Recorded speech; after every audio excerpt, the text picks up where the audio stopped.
Hi guys, welcome. I am just going to be rambling about the Emmanuel Haro case, just discussing everything Emmanuel Haro case. Okay, so to the Perkins Operation, if you guys don't know what that is when they place an undercover inmate. This is either a cop, an investigator, whoever they put in there that pose as an inmate. Their purpose is to gather information from the inmate so they can get useful information. So apparently they placed an undercover inmate with Jake Haro, and this person said that Jake confessed to rolling over on baby Emmanuel, and this is how he passed. And this person said that baby Emmanuel was tossed in the trash.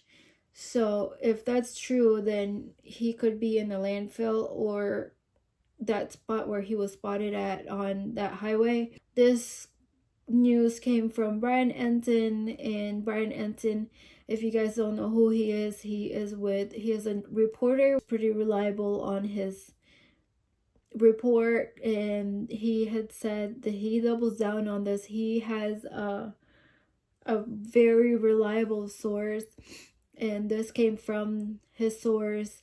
I am now going to show you guys a clip of the press conference. This is District Attorney Mike Hestrin, and he was asked as to why Jake was spotted along the freeway, and he was also asked about the confession in regards to the Perkins operation. By saying there's been a level of cooperation with the defendants, so that's why they went to that area. But well, see, that's not true. So I don't know where you. Well, no. See, this is what happens when you've got all these folks out there online and these keyboard warriors. You get a lot of misinformation, and what you just said is not true. It's misinformation. So that's what I'll tell you did not happen. Okay? I can't talk about the facts of the case. Well, no, I'm giving you information about baby Emmanuel. I'm giving you information about the cases and the investigation, but what you just said did not happen. So, that's not, I can't be responsible for when you guys get it wrong. He said that never happened, that never took place. Jake did not confess. So whether you believe it or not, I mean, it's up to you. Jake was seen on the side of the road. He said on an interview, and I'm gonna read you guys, they did a jail interview with Rebecca and this guy Brian, I can't remember his last name. He did a jail interview with Rebecca and Jake. Okay, and in that interview Jake had said that there was no confession. He did not confess to any of that. And so it's up to you guys to decide, what do you think? And you kind of gotta wonder, was there a ping that went off from Jake's cell phone? Because they had said from the press conference that there was a lot of evidence collected, like digital evidence and things like that. You gotta wonder if a ping came off from his phone that he was at that spot a certain time, and that he was there for a while, and they're kind of just questioning him, or did he actually say something, or did they actually have a witness come up and say something? So you gotta kind of wonder why he was on the side of the road. And they were looking for a minute there, and they still didn't find baby Emmanuel. I mean, it's been over a month. They still haven't said anything about where baby Emmanuel's body is.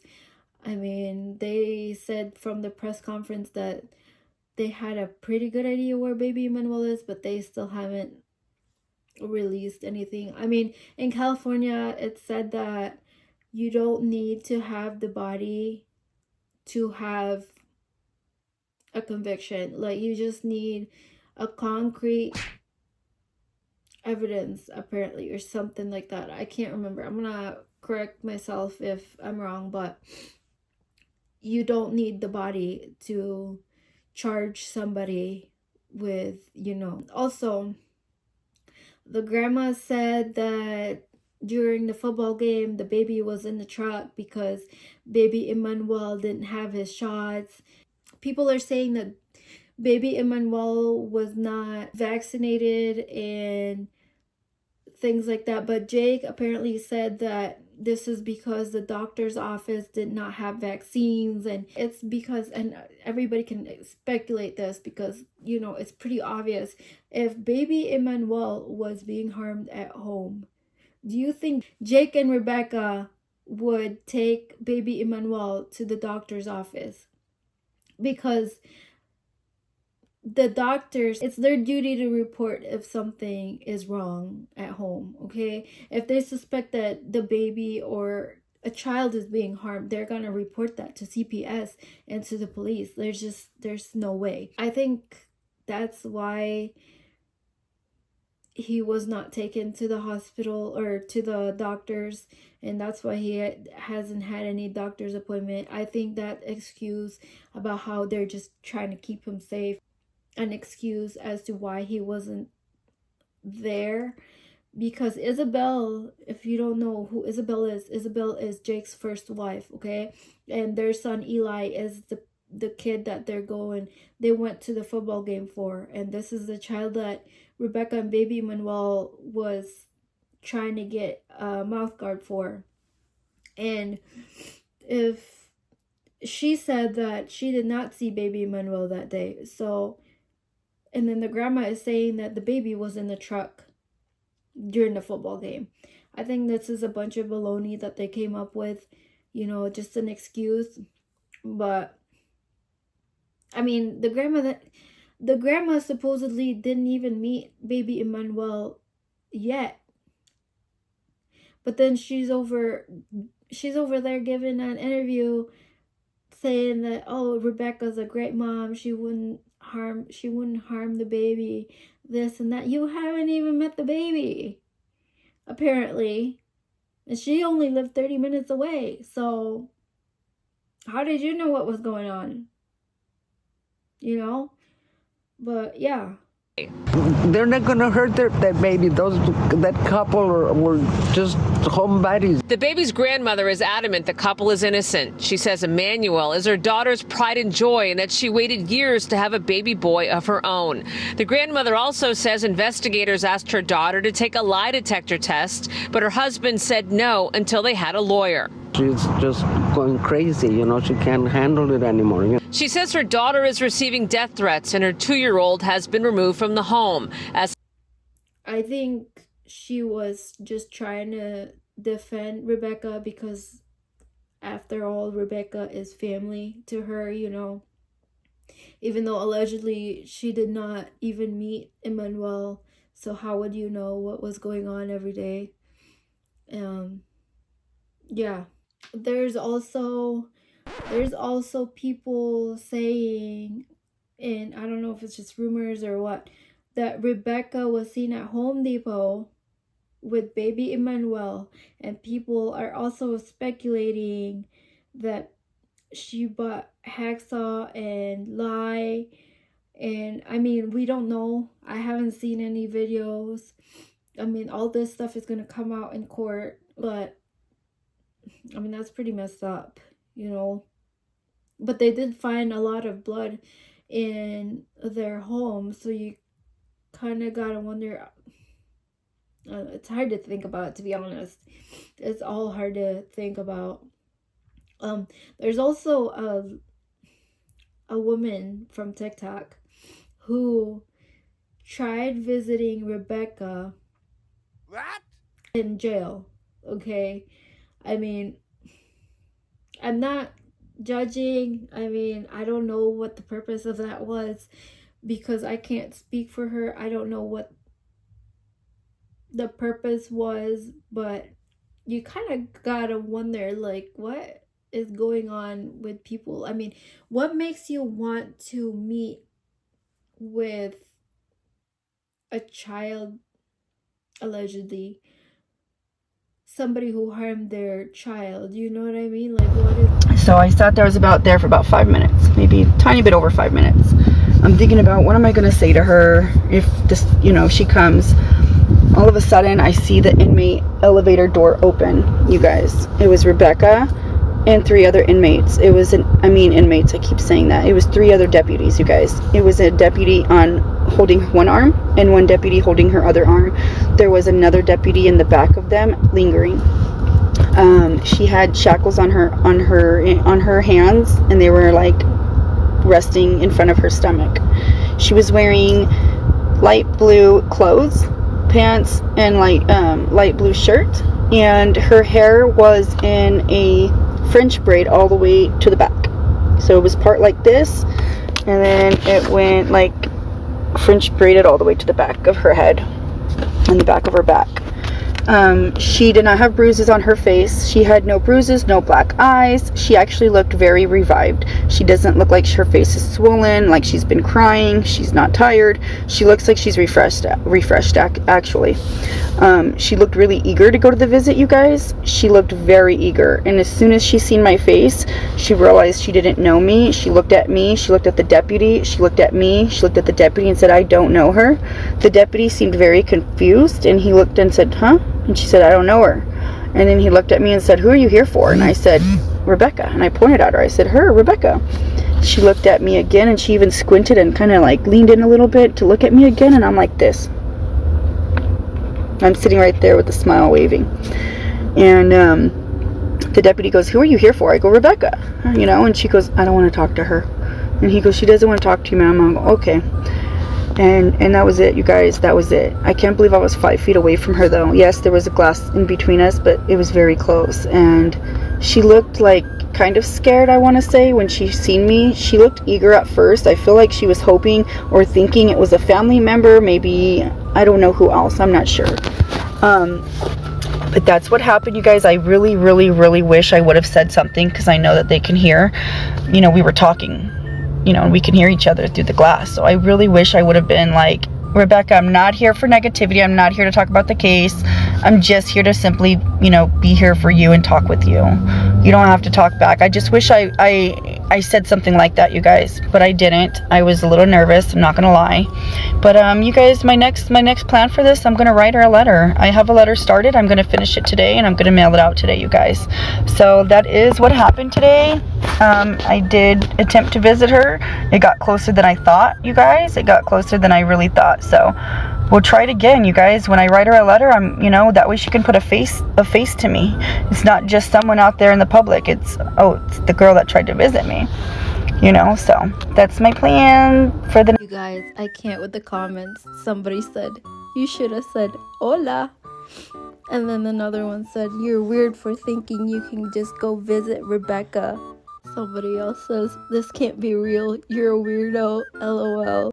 Let me know what you guys think. Like, what is there to talk about? I mean, I guess you want answers, but do you really think Rebecca doesn't even know you. Do you really think Rebecca is gonna speak out? She's not even speaking out now. I mean, if she is given a plea deal, do you think she's gonna take it? Do you honestly think she's gonna take it? Because she still doubles down on the fact that baby Emmanuel was taken from her, from this person that said hola. Okay, do you guys believe that? Because I don't. But she doubles down on this person that it actually happened. And I'm gonna read to you guys the interview they did, or play it for you guys. But it's just like, do we believe that? No. Do you think they'll speak up about it? No. They'll just lie. Why would they tell the truth? It's not, it wouldn't look good on them, right? I mean, anyways, this person also, I don't know, this person also They tried visiting Jake, and Jake denied the visit, and they were trying to write to Jake and Rebecca as if they were baby Emmanuel. I mean, I get you're trying to come from a good place, and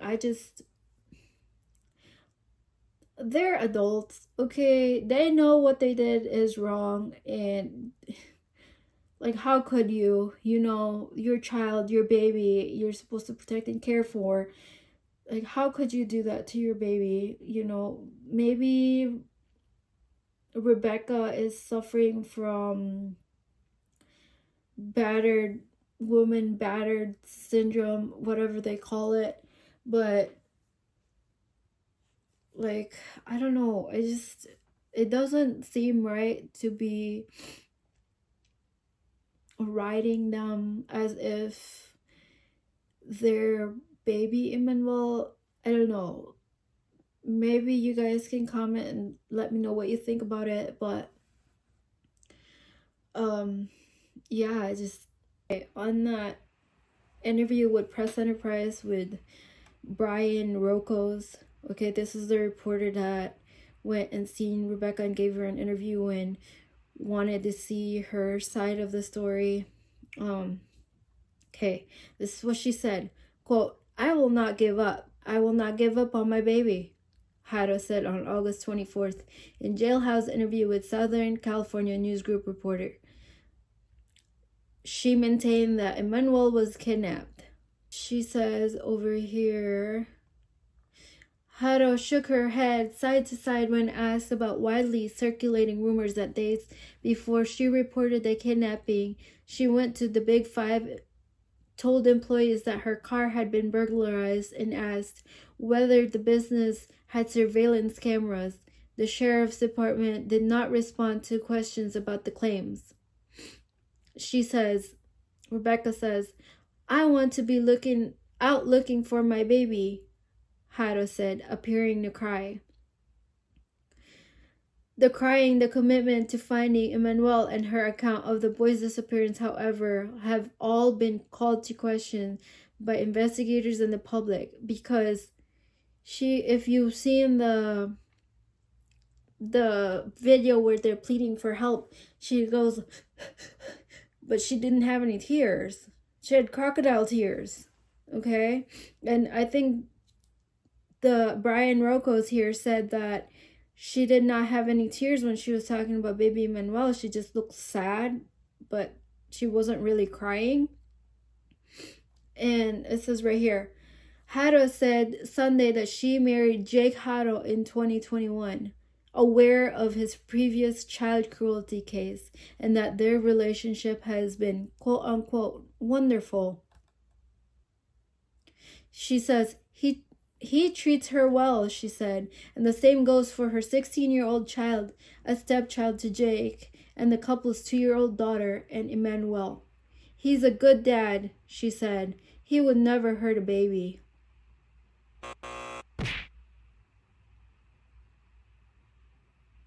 Really? I don't. Okay, and then this 16-year-old, like I said, the 16-year-old is her child, but you gotta wonder, did that 16-year-old child live in the house too? I mean,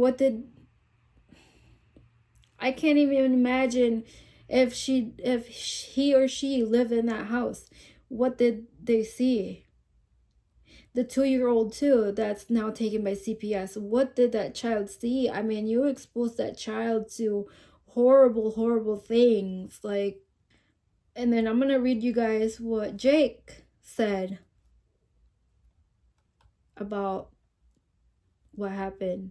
Okay, I can't find the article for Jake Haro's, so I'm just gonna read you guys the webpage from News Nation.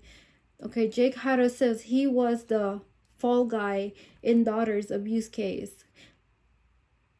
Okay, he says, quote, "I pled guilty because I didn't have the money to go to trial. The judge said nobody would believe my side of the story." End quote. Jake Haro told the Register of the case. Quote, somehow, they magically convinced me to take this damn plea deal. I was sick of court. The judge knows I didn't do it. They just railroaded me. I was the fall guy, he said. Like, he threw Vanessa under the bus. He pretty much blamed it on Vanessa. You think he's gonna tell the truth? And then it says right here, Jake Haro's message to son Emmanuel Haro. When asked about assisting search and rescue teams near the 60 freeway and Gilman Springs Road in Moreno Valley, he replied, quote, I want to talk about it, but I can't. I was told, don't do no press, end quote. Jake Haro said, quote, God is with us, end quote. Throughout the investigation, told the outlet he understood the public reaction. He says, the allegations are horrendous, so of course people are going to be riled up. He said, when asked what he would say to Emmanuel Haro, Jake said, quote, I love you, buddy, end quote. And then he says, Rebecca is innocent. The media is killing her. He said, she is a beautiful woman. She loves her children. Do you think if there was a plea deal, do you think Rebecca would tell the truth? Let me know. I don't think she will. I really don't think she will. Do you think he would go against Jake? I don't know. I don't think she would. She's doubling down on this Ola story. But he's not blaming Rebecca this time. He said that she's innocent, so makes you wonder what actually happened. Jake Haro did not say in our interview that he did not kill Emmanuel. He said he couldn't talk about the case because of advice from his attorney. So today, Wednesday, I visited with Jake Haro and talked to him about a wide range of things. Most notably, I wanted to get his side of the story as to what happened with Emmanuel. And he would not go into any real detail about it. He did say his wife, Rebecca, is innocent. And he said they do care for Emmanuel, and to support that, he said that they'd been trying to get Emmanuel his vaccinations this year and had been frustrated because they hadn't been able to get them. Now, Mike Hester and the DA did say that he thought that Emmanuel is dead and that he's a victim of long-term child abuse. But Jake said that's not true at all. So he didn't say short-term, but he just said, no, it's not true that Emmanuel is a victim of ongoing abuse. I'm going to show you guys the video of Emmanuel's grandma speaking to Onda Tira. If you guys don't know who Onda Tira is, he is a self-reporter. He does it on the ground. He does it all himself. They don't tell us nothing. That's the worst thing, that they don't tell us nothing. I'm so sorry for... Keep your eyes open for this baby. Please, just... we just lost a grandson. We just buried a grandson last Tuesday, but we can't go through this again. Please, just bring us the baby. Just tell us where he's at, just leave him somewhere safe, please. We're gonna do... By the way, guys, I am so sorry. I am sick. My nose is stuffed, and I'm trying not to sneeze every 5 seconds on the video, so that's why I'm like sniffling. I'm sorry. Okay, don't yell at me for that. There's also a video of Rebecca in the parking lot the moment it happened, and apparently nobody was there. It was just Rebecca. Yeah, this is from I believe it was the jewelry store. They gave the camera footage. This video is from Onda Tira, and if you want to check out his channel Onda Tira, it has a lot of videos about baby Manuel on TikTok. And yeah, apparently nobody was even there. It was just her. And yeah, and you guys be careful with like other videos out there, because there's a lot of these AI videos on YouTube or TikTok was also bad with this, like saying that, oh, they found a baby's head in the backyard and investigators found it and stuff like that. Just be careful, because there's a lot of clickbaity videos out there trying to get views on their videos. So yeah, I mean, we all make mistakes. I make mistakes, so if I say something that's not true, I'm sorry. I try to correct it if I make a mistake, okay? But yeah, be careful with these AI videos where they talk about, oh, they found the remains, because as of today is September 27th, and they still not have, there's not have been any news about baby Emmanuel's remains being found, unfortunately. You know, we want to lay his body to rest, and there still hasn't been any news, unfortunately. And we just gotta keep the conversations going, keep talking about this case, because we're not gonna let it slide, you know.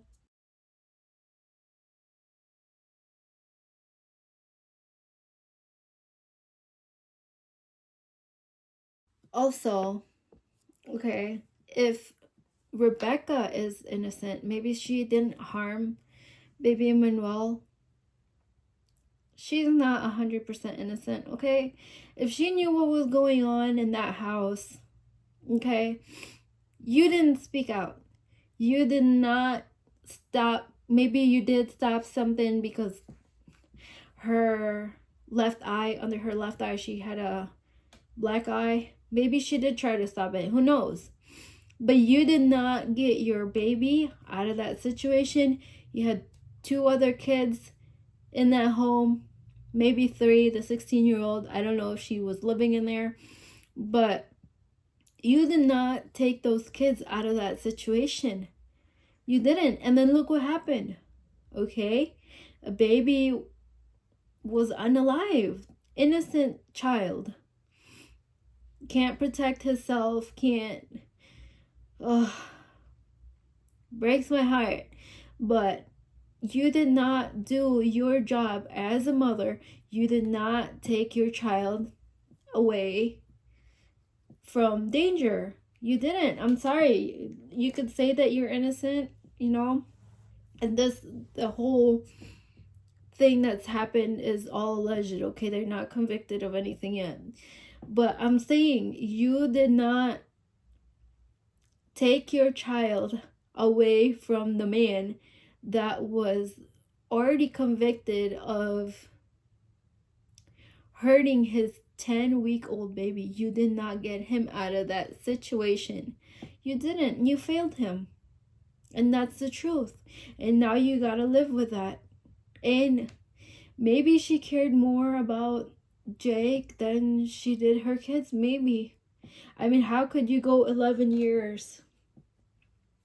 How could you go 11 years and not talk to your children and not see them? That would break me. It just would. Maybe we're different, but no. You're not all innocent, Rebecca. You're not, because if you seen something, heard something, you didn't take the child away from that. So I just wanted to put that out there. Okay, she's not 100% innocent. Just saying. Yeah, thank you guys for watching. If you find this interesting, subscribe so you can watch more videos, like it, share it, you know, let people know about this case.